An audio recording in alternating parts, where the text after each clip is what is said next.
Hi friends, welcome to Nahash media. இன்னைக்கு நம்மளுடைய சேனலில் என்ன பார்க்க போகிறோம் அப்படின்னா, இந்த வெயில் காலத்தில் பார்த்தீங்கன்னா குழந்தைங்களுக்கு அடிக்கடி சளி பிடிச்சிக்கிட்டே இருக்கும். ஸோ அதை சரி பண்ணுறதுக்கு நம்மளுக்கு வீட்டில் என்ன செய்யணும் அப்படின்றதும் பயமாக இருக்கும், தெரியாமல் இருக்கும். இன்னொன்று அடிக்கடி இதுக்கு இப்போ இந்த விஷயத்துக்காகவே நம்ம அடிக்கடி ஹாஸ்பிட்டலுக்கு அவங்கள கூட்டிகிட்டு போயிட்டு அவங்களையும் வருத்தி நம்மளும் வருத்தப்பட்டுட்டு இருப்போம். ஸோ இதுக்கு எதனால் வருது இந்த சளி வந்தால் என்ன பண்ணுறது அப்படிங்கிறத இந்த வீடியோ முழுக்க பார்க்க போகிறோம். வீடியோக்குள்ளே போகலாம். பட் அதுக்கு முன்னாடி என்னுடைய வீடியோவை நீங்கள் ஃபர்ஸ்ட் டைம் பார்க்குறீங்க அப்படின்னா நம்மளுடைய சேனலை சப்ஸ்கிரைப் பண்ணிவிட்டு அப்படியே பக்கத்தில் இருக்கிற பெல் சிம்லையும் கிளிக் பண்ணிவிடுங்க. அப்போ தான் நான் டெய்லி போஸ்ட் பண்ணுற வீடியோஸ் எல்லாமே உங்களுக்கு உடனுக்குடனே நோட்டிஃபிகேஷனாக வரும். ஓகே ஃப்ரெண்ட்ஸ், இப்போ வாங்க வீடியோக்குள்ளே போகலாம். நிறைய பேர் கேட்கலாம், மழை டயத்துலையும் குளிர் டயத்துலையும் தான் சளி பிடிக்குது, அதில் வாஸ்தவம் இருக்குது. ஆனால் இப்போ அடிக்கிற வெயிலில் குடிக்கிறதுக்கே தண்ணி இல்லை, இப்போ ஏங்க சளி பிடிக்குது அப்படின்னு தானே கேட்குறீங்க. இப்பயும் நம்மளுக்கு கண்டிப்பாக சளி பிடிக்குங்க. ஏன்னு பார்த்தீங்கன்னா இந்த வெயில் டயத்தில் நம்மளுக்கு அதிகமாக வேர்க்கும். அதுவும் இல்லாமல் குழந்தைங்க விளையாட்டுத்தனமாக இருப்பாங்க இல்லையா, ஸோ அவங்களுக்கு அதிகமாக வேர்க்கும்.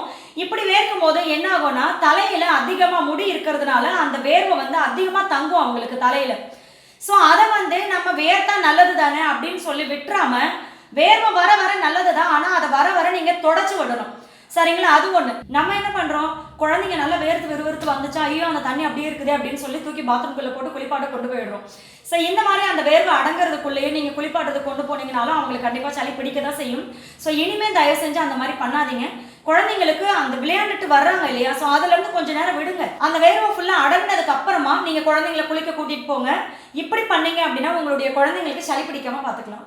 அடுத்து இன்னொரு விஷயம் பார்த்தீங்கன்னா, மழை டயத்துலையும் குளிர் டயத்துலையும் நம்மளுக்கு அவ்வளோவா ஏசி தேவையே படாது. ஆனால் இந்த வெயில் காலத்தில் பார்த்தீங்கன்னா நம்ம 90 ஏசிக்குள்ளே தான் போய் உட்காருவோம். சாப்பிட்டாலும் தட்டெடுத்துட்டு ஏசிக்குள்ளே போயிடுவோம். குழந்தைங்க கூட விளையாண்டாலும் அவங்கள கூப்பிட்டு ஏசி ரூம்குள்ளே போயிடுவோம். இன்னொன்று பார்த்தீங்கன்னா டிவி ரிமோட் உள்ளே இருக்கும், ஆனால் நம்மளோட தலை மட்டும் பாம்பு மாதிரி எட்டி எட்டி பார்த்து டிவியை பார்த்துட்டு இருக்கோம். அந்த அளவுக்கு இப்போ நம்மளுக்கு அந்த சில்னஸ் அவ்வளோ பிடிச்சிருக்கு இந்த வெயில்னால. ஆனால் இந்த மாதிரி இருக்கிறதுனாலையும் கண்டிப்பாக நம்மளுக்கு சளி பிடிக்கும். இதனால என்ன ஆகும்னு பார்த்தீங்கன்னா நம்மளுடைய உடலில் இருக்கிற கெட்ட தண்ணி வெளியில் வரவிடாமல் நம்மளுக்கு என்னென்னவோ பிரச்சனைகள் கூட வரதுக்கு வாய்ப்பு இருக்குது.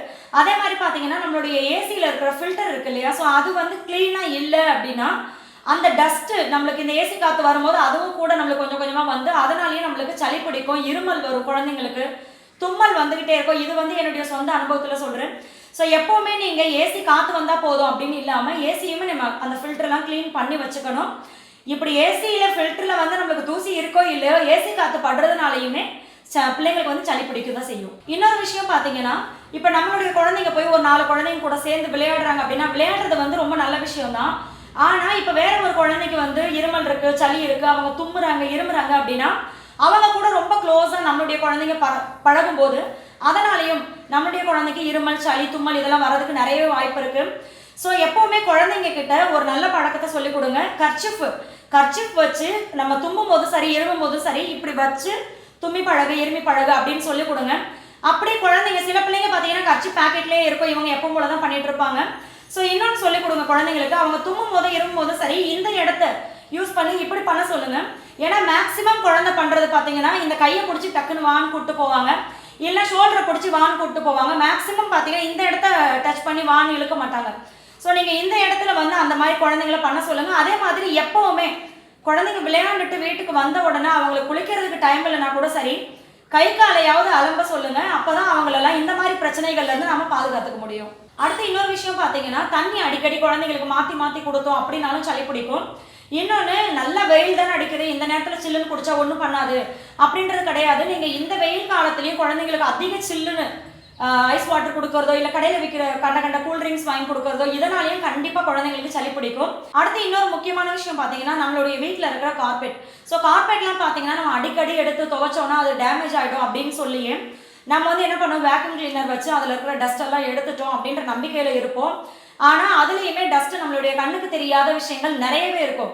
ஸோ நம்ம அது மேலே ஜின்னு நடக்கும்போது என்ன ஆகும்னா அது அப்படியே ஸ்ப்ரெட் ஆகும். ஸோ இதனாலேயும் நம்மளுக்கு வீசிங் பிரச்சனை வரும், டஸ்ட் அலர்ஜி வரும். இன்னொன்று பார்த்தீங்கன்னா தும்மல் இருமல் சளி பிடிக்கிறது இது எல்லாமே அந்த விஷயத்தினால வரும். ஸோ அதையுமே வேக்யூம் கிளீனர் தான் நம்ம யூஸ் பண்ணிட்டோமே அப்படின்னு இல்லாமல் அடிக்கடி அதையும் க்ளீன் பண்ணுறதுக்கு பாருங்கள்.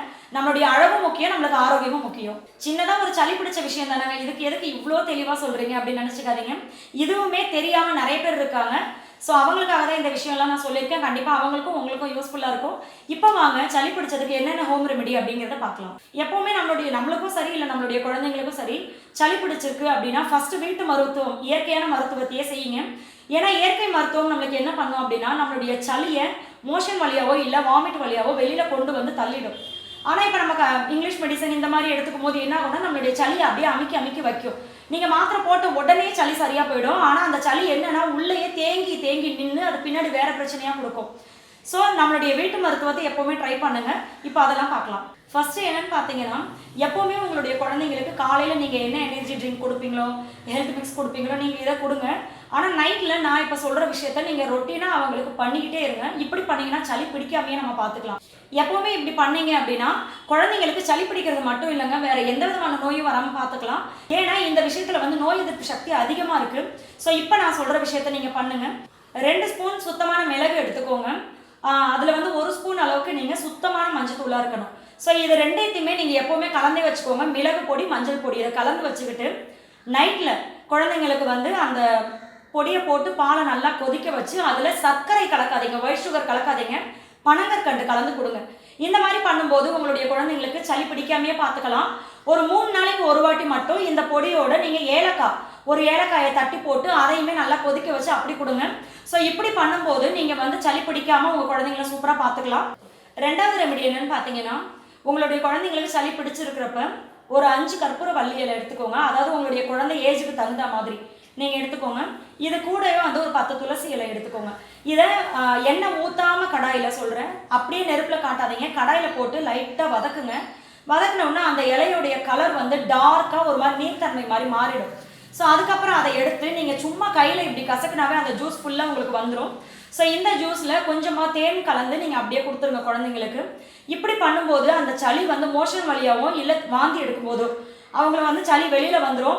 ஸோ இதை வந்து நீங்கள் கொஞ்சம் பெரிய பிள்ளைங்க அப்படின்னா வாரத்துக்கு ஒரு வாட்டி இதை மாதிரி நீங்கள் கொடுத்துக்கிட்டே இருக்கலாம். ஸோ இதனால் நம்மளுக்கு எந்த விதமான சைடு எஃபெக்ட்டும் கிடையாது. இது வந்து நம்மளுடைய இயற்கை மருத்துவம். ஸோ இதை நீங்கள் வாரம் ஒரு வாட்டி கண்டிப்பாக கொடுத்துக்கிட்டே இருக்கலாம். இன்னொன்று பெரிய பிள்ளைங்க அப்படின்னா, அதாவது ஒரு 5 வயசு ஆயிடுச்சு உங்கள் குழந்தைக்கு அப்படின்னாவே நம்ம சொல்கிறத மேக்ஸிமம் கேட்பாங்க. ஸோ நீங்கள் டெய்லி வந்து ஒரு 5 துளசி இலையும் ஒரு கற்பூரவள்ளி இலையும் அவங்களுக்கு சாப்பிட்றதுக்கு பழக்கிட்டீங்க அப்படின்னா இந்த சளி சம்மந்தப்பட்ட பிரச்சனை எதுவுமே அவங்களுக்கு வராமல் பார்த்துக்கலாம். இன்னொன்று பார்த்தீங்கன்னா, இந்த மாதிரி ஜூஸாக எடுத்து குழந்தைங்க குடிக்க மாட்டேன் அப்படின்னு சொல்லி உங்ககிட்ட அடம்பிடிச்சாங்க அப்படின்னா நீங்கள் என்ன பண்ணலாம் அப்படின்னா, கிராமத்துலலாம் இன்னுமே என்ன பண்ணுறாங்கன்னா கற்பூரவள்ளி இலையை ஒரு தேங்காய் சட்னிலையோ இல்லை தக்காளி சட்னிலையோ போட்டு சேர்ந்தாப்புல அரைச்சி அப்படி கொடுத்துட்றாங்க. ஸோ இப்படி நீங்கள் பண்ணும்போது டேஸ்ட்டாக இருக்குன்னு அவங்களும் சாப்பிட்ருவாங்க. அந்த மெடிசன் வந்து அவங்களுக்கு உள்ளே போயிடும்.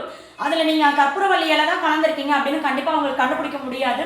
ஸோ இந்த மாதிரி பண்ணலாம். அப்படி இல்லை அப்படின்னா டெய்லியுமே சரி ஒரு இலை 2 இலையை உங்கள் குழந்தை சாப்பிட்றாங்க இல்லையா தோசை, அந்த தோசை மாவோட கலந்து நீங்கள் தோசையாக சுட்டு கொடுத்துடலாம். அதுவுமே அவங்களுக்கு உடம்புல சத்து சேர்ந்துடும். மற்றபடி அவங்களுக்கு சளி பிடிக்காம பார்த்துக்கலாம். இன்னொரு விஷயம் பார்த்தீங்கன்னா, நெல்லிக்காய் சாப்பிட்றதுனால குழந்தைங்களுக்கு சளி பிடிக்கும் அப்படின்னு சில பேர் நம்ம நினைப்போம். ஆனால் அப்படிலாம் கிடையாது. பெரிய நெல்லிக்காவை டெய்லி குழந்தைங்களுக்கு எந்த வகையிலையாவது நீங்கள் கொடுத்து பழக்குங்க. பெரிய நெல்லிக்காய் வந்து நம்ம எந்த மாதிரி செஞ்சாலும் அதோடைய சத்து வந்து வீணாக போகாது அப்படின்னு சொல்லுவாங்க. ஸோ பெரிய நெல்லிக்காவோ ஒன்று கேண்டியா, அந்த கேண்டி கூட வெள்ளை சக்கரை கலந்த கேண்டியா இல்லாமல் வெல்லம், நாட்டு சர்க்கரை, கருப்பட்டி இந்த மாதிரி கலந்த கேண்டி விற்பாங்க. ஸோ அந்த மாதிரி இனிப்பு பிடிக்கிற குழந்தைங்களுக்கு இனிப்பாக வாங்கி கொடுங்க. இல்லைனா மசாலா கேண்டின்னு சொல்லி ஆம்லா கேண்டி விற்கும், அந்த மாதிரி கொடுங்க. இல்லைனா ஊறுகாவாக செஞ்சு, கடையில் விற்கிற ஊறுகாய் தான் நம்ம சாப்பிடக்கூடாது. வீட்டில் நீங்கள் சுத்தமாக சுகாதாரமாக செஞ்சு கொடுக்கறது உங்கள் குழந்தைங்களுக்கு கொடுக்கலாம். நெல்லிக்காய் வந்து டெய்லியும் பெரிய நெல்லிக்காய் சேர்த்துக்கணும். இதனால் நோய் எதிர்ப்பு சக்தி அதிகமாகும். 1 2ன்னு சொல்ல முடியாது, நிறைய பிரச்சனைகளை வந்து இந்த பெரிய நெல்லிக்காய் நம்மளுக்கு சரி பண்ணும். நீங்கள் டெய்லி நெல்லிக்காய் சாப்பிட்றதுனால குழந்தைங்களுக்கு சளி பிடிக்காமையும் பார்த்துக்கலாம், எந்த நோயும் வராமல் பார்த்துக்கலாம். அடுத்ததாக பார்த்தீங்கன்னா, ஒரு 2 ஸ்பூன் தேங்காய் எண்ணெய் எடுத்துக்கோங்க. இதில் ஒரு குட்டி கற்பூரம் இந்த ரவுண்ட் ஷேப்பில் இருக்கும், அதை வந்து ஒரே ஒரு கற்பூரம் எண்ணெய் சூடானதுக்கு அப்புறமா இந்த கற்பூரத்தை போடுங்க. அது நல்லா கரைஞ்சிரும். அதுக்கப்புறமா அது நல்லா வெதுன்னு இருக்கும்போது அந்த எண்ணெயை உங்கள் குழந்தைக்கு பொறுக்கிற சூடு இருக்கணும், தொட்டு பார்த்துட்டு அதுக்கப்புறமா எடுத்து நீங்கள் காதுக்கு பின்னாடி, நெஞ்சில், அப்புறம் இந்த சைடு எலும்பு இருக்குல்ல இந்த இடத்துல, பாதத்தில் லைட்டாக போட்டு இந்த சூடு பறக்க நம்ம தேய்ச்சி விட்டோம் அப்படின்னா குழந்தைங்களுக்கு அந்த சளி வந்து கரைஞ்சி மோஷன் வழியாக வந்துடும். ஸோ இது வந்து வாய் வழியாக நம்ம குழந்தைங்களுக்கு ஃபுட்டு கொடுக்காம 6 மாதத்துக்கு முன்னாடி பண்ணுவோம் இல்லையா, வாய் வழியாக எதுவும் கொடுக்க பயப்படுவோம். இந்த மாதிரி உங்களுடைய குழந்தைக்கு லைட்டாக அப்ளை பண்ணி விடுங்க. நீங்கள் பாட்டுக்கு சீக்கிரம் சரியாகட்டும் அப்படின்னு நிறைய தூக்கி அப்பிடாதீங்க. ஸோ இந்த மாதிரி பண்ணும்போது நம்மளுடைய குழந்தைங்களுடைய சளி ஈஸியாக கரைஞ்சி வெளியில் வந்துடும். அடுத்ததாக பார்த்தீங்கன்னா, 2 ஸ்பூன் தேங்காய் எண்ணெய் எடுத்துக்கோங்க. இது 2 ஸ்பூன் அப்படிங்கிறது நான் ஒரு அளவு சொல்கிறேன், உங்களுக்கு எவ்வளோ தேவையோ அந்த மாதிரி எடுத்துக்கோங்க. ஸோ அந்த தேங்காய் எண்ணெயை லைட்டாக சூடு பண்ணிவிட்டு அதில் 2 மிளகு, ஒரு சின்ன பல் பூண்டு, சின்ன வெங்காயம் இருக்கு இல்லையா, அதோடைய குருத்துன்னு சொல்லுவாங்க. சின்ன வெங்காயத்தில் ஒரு சென்டரில் இருக்கும். ஸோ இந்த வெங்காயத்தை எடுத்து நீங்கள் லைட்டாக நச்சுருங்க. அதை தட்டிட்டு ரொம்ப அப்படியே விழுது மாதிரி தட்ட வேண்டாம், சும்மா 2-3 தட்டு தட்டிட்டு இது கூட 2-3 துளசி இலையை சேர்த்துக்கோங்க. துளசி இலையை தட்ட வேண்டாம். ஸோ இது எல்லாத்தையுமே அந்த எண்ணெயில் போடுங்க. அது பொரிஞ்சு அந்த சத்தம் அடங்கினதுக்கு அப்புறமா அந்த எண்ணெய் வெதுன்னு இருக்கும்போது நான் ஃபஸ்ட்டு சொன்ன மாதிரியே தான் காது பின்னாடி, நெஞ்சில், இந்த சைடில், அப்புறம் உள்ளங்காலில் இந்த மாதிரி நல்லா தேய்ச்சி விடுங்க. ஸோ இந்த மாதிரி பண்ணும்போது குழந்தைங்களுக்கு வந்து சளி உடனே கரைஞ்சி வெளியில் வரும்.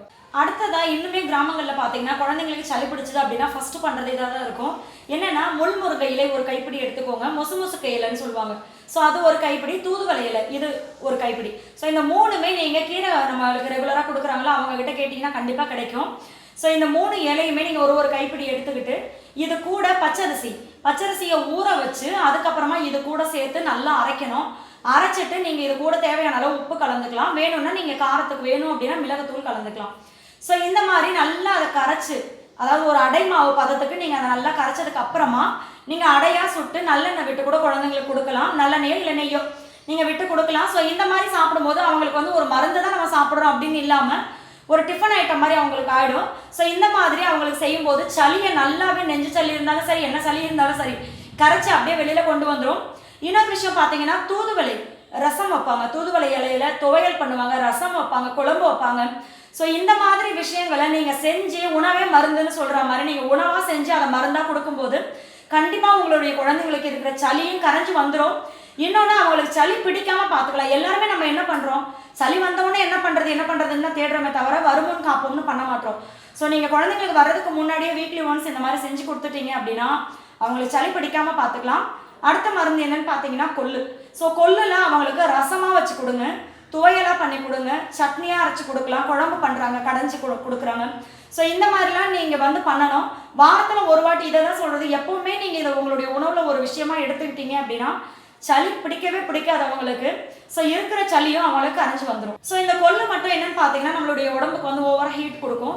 ஸோ மழை காலத்துலையும் குளிர்காலத்துலையும் நம்மளுக்கு சளி பிடிக்குது இல்லையா, அந்த நேரத்தில் இப்படி நீங்கள் கொள்ளு ரசம் வச்சு கொடுத்தீங்க அப்படின்னா அந்த சளி ஈஸியாக வெளியில் வந்துடும். அடுத்ததாக பார்த்தீங்கன்னா 1 ஸ்பூன் தேன் எடுத்துக்கோங்க. அதில் பிஞ்சு கொஞ்சமாக மிளகு தூள் ஆட் பண்ணிக்கோங்க. ஒரு 3 பிஞ்சு அளவுக்கு நீங்கள் ஏலக்காய் பொடி எடுத்துக்கோங்க. இந்த ஏலக்காய் பொடி வந்து நீங்கள் அரைச்சி சளிச்சதாக இருக்கட்டும், அப்படியே திப்பியாக கொடுத்துடாம. ஸோ இதை போட்டு நல்லா மிக்ஸ் பண்ணிவிட்டு அதை குழந்தைங்களுக்கு அப்படியே கொடுத்துருங்க. ஸோ இந்த மாதிரி பண்ணுறதுனாலே அவங்களுடைய சளி வந்து கரைஞ்சி வெளியில் வந்துடும். அடுத்ததாக பார்த்தீங்கன்னா ஒரு வெத்தலை எடுத்துக்கோங்க. ஸோ இந்த வெத்தலையில் வந்து மருத்துவத்துக்கு யூஸ் பண்ணுறது அப்படின்னா என்ன பண்ணுவாங்கன்னா வெத்தலையுடைய அந்த காம்பு பகுதி இருக்குல்ல அதை கிள்ளிடுவாங்க. ஸோ அந்த எண்டில் இருக்குல்லையே நுனி அதையும் கிள்ளிடுவாங்க. கிள்ளிட்டு அந்த வெத்தலையை நீங்கள் திருப்பி போட்டிங்கன்னா அந்த நரம்பு பகுதி இருக்கும்.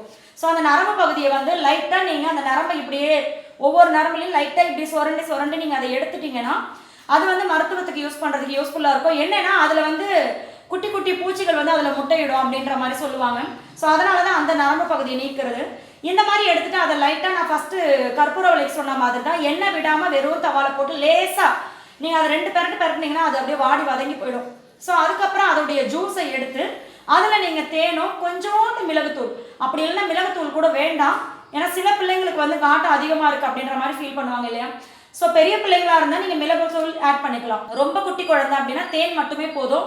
இதை குழச்சி நீங்கள் அப்படியே குழந்தைங்களுக்கு கொடுத்துருங்க. இப்படி பண்ணுறதுனாலே அவங்களுடைய சளி அழகாக வாமிட் பண்ணாலோ இல்லை மோஷன் போனாலோ ஈஸியாக வந்துடும். ஸோ இப்போ பார்த்தீங்கன்னா இப்படி சளி எப்படி சரி பண்ணுறது அப்படின்றதுக்காக நான் ஒரு 10 மருத்துவம் கிட்ட சொல்லியிருக்கேன்.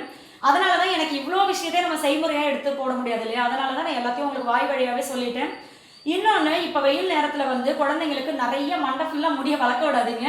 சம்மர் கட்னு அதுக்கு தானே பேர் வந்தது. பிடிச்சி நல்லா தலையை வந்து ஒட்டா முடியை கட் பண்ணி விட்டுருங்க. ஏன்னா வேர்த்து தலையில் தங்குது, அந்த முடி நிறைய இருக்கிறதுனால தான் சளி பிடிக்குது முக்கால்வாசி. ஸோ நீங்கள் சம்மர் கட்லாம் பண்ணி விட்டுட்டிங்கன்னா அது பாட்டு ஆட்டோமேட்டிக்காக வளைஞ்சு வெளியில் வந்துடும் வேர்வையெல்லாம். ஸோ இதை கண்டிப்பாக ஃபாலோ பண்ணுங்கள். ஆல்ரெடி பார்த்தீங்கன்னா சளி பிடிச்சிருந்தா எப்படி சரி பண்ணுறது அப்படிங்கிறதுக்கு நிறைய மெடிசன் சொல்லியிருக்கேன் ஒரு வீடியோவில். ஸோ அந்த வீடியோவையும் உங்களுக்கு நான் டிஸ்கிரிப்ஷன் பாக்ஸில் கொடுக்குறேன். அது வந்து மழை காலத்தில் உங்களுடைய குழந்தைங்களுக்கு சளி பிடிக்குது அப்படின்னா அதில் ஏதாவது நீங்கள் ஒன்று ஃபாலோ பண்ணிங்கனாலும் சரி, எல்லாமே ரொம்ப எஃபெக்டிவாக இருக்கும். இன்னொரு விஷயம் பார்த்தீங்க அப்படின்னா குழந்தைக்கு, அதாவது இப்போ 6 மாதத்துக்குள்ளே வாய் வழியாக நம்ம குழந்தைங்களுக்கு எதுவும் தாய்ப்பால் மட்டும்தான் கொடுக்கும், வேறு எதுவும் கொடுக்கறதுக்கு பயமாக இருக்கும். ஸோ அந்த நேரத்தில் அம்மா நீங்கள் தான் சேஃபாக இருந்துக்கணும். நீங்கள் தான் உங்களுக்கு இப்போ எத்தனை விஷயம் சொல்லியிருக்கு. கொள்ளு ரசம் சொல்லியிருக்கு, தூதுவளை சொல்லியிருக்கு, முருங்கை இலை அடை சொல்லியிருக்கு. ஸோ இந்த மாதிரி விஷயங்களை நீங்கள் வாரத்துக்கு ஒரு வாட்டி செஞ்சு சாப்பிட்டுட்டு உங்களுடைய குழந்தைக்கு நீங்கள் ஃபீட் பண்ணும்போது குழந்தை அந்த 6 மாதத்துக்குள்ளே இருக்கிற குழந்தைக்கும் சளி பிடிக்காமல் பார்த்துக்கலாம். ஏன்னா அவங்கள நம்ம நம்ம பாதுகாப்பாக வச்சுக்கிறது ரொம்ப கஷ்டம் நம்மளுக்கு. வாய் வழியாகவும் மருந்து கொடுக்க முடியாது, ஹாஸ்பிட்டலுக்கு கூப்பிட்டு போனாலும் அப்பப்போ போகிறதா இருக்குது, கெமிக்கல் தான் அது எல்லாமே நம்மளுக்கு, இங்கிலீஷ் மெடிசன் அப்படின்றதுனால. ஸோ நீங்கள் வாரத்துக்கு ஒரு வாட்டி இந்த மாதிரி விஷயங்கள்லாம் செஞ்சு சாப்பிட்டுட்டே ஃபீட் பண்ணீங்க அப்படின்னா உங்களுடைய குழந்தைக்கு சளி பிடிக்காமல் பார்த்துக்கலாம். ஓகே ஃப்ரெண்ட்ஸ், கண்டிப்பாக இந்த வீடியோ உங்களுக்கு ரொம்ப யூஸ்ஃபுல்லாக இருந்திருக்கும்னு நினைக்கிறேன். இந்த வீடியோவை உங்களுடைய ஃப்ரெண்ட்ஸ் அண்ட் ஃபேமிலி கூட ஷேர் பண்ணிக்கோங்க. கண்டிப்பாக அவங்களுக்கு ரொம்ப உதவியாக இருக்கும். மறக்காமல் நம்மளுடைய சேனலை சப்ஸ்கிரைப் பண்ணிவிட்டு அப்படியே பக்கத்தில் இருக்கிற பெல் சிம்பிளையும் கிளிக் பண்ணிவிடுங்க. லைக் பண்ணுங்கள், ஷேர் பண்ணுங்கள், கமெண்ட் பண்ணுங்கள். தேங்க்யூ.